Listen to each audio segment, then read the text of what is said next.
পাহাড়ি ঢলে ডুবে যাওয়া রাঙামাটির বাঘাইছড়ি সাজেক মাচালং সড়ক থেকে পানি সরেছে। 24 ঘন্টা পর পরিস্থিতি কিছুটা উন্নত হলেও সাজেকে আটকা পড়া পর্যটকদের সেনা সহায়তায় ফিরতে শুরু করেছেন। এদিকে সরে যাওয়া পানি নিম্নাঞ্চলে সরে আসায় বাঘাইছড়িতে বন্যা পরিস্থিতির অবনতি হয়েছে। উপজেলা নির্বাহী কর্মকর্তা জানিয়েছেন, পর্যটকদের সর্বোচ্চ সহযোগিতা দেওয়া হয়েছে। ওমর ফারুক সুমনের তথ্যছবিতে বিস্তারিত।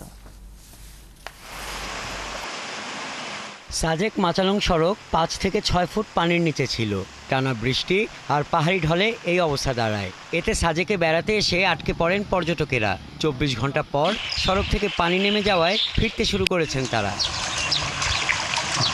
এর আগে এলাকার লোকজন বিকল্প উপায়ে আটকে পড়া পর্যটকদের পারাপারের জন্য কাজ করেছেন।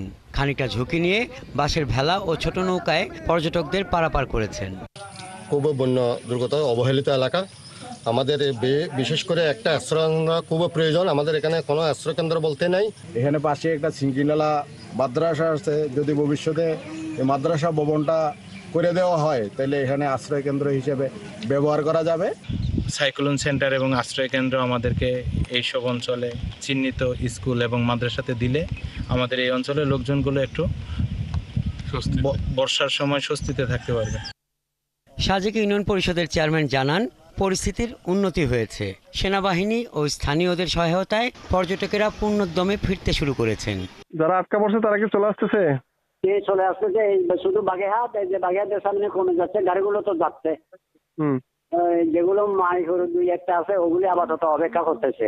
আর বাগের যেগুলো জির আছে এগুলি সবগুলো চলে যাচ্ছে। বাঘাইছড়ি উপজেলা নির্বাহী কর্মকর্তা জানান, পরিস্থিতির উন্নতি হয়েছে। পর্যটকদের সর্বোচ্চ সহায়তা দেওয়া হয়েছে। নতুন করে বাগাইহাট বাজার এলাকার কিছু অংশ তলিয়ে গেছে।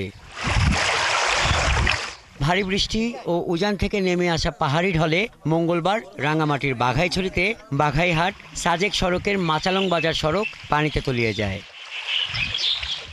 হাসান আহমেদ, 71।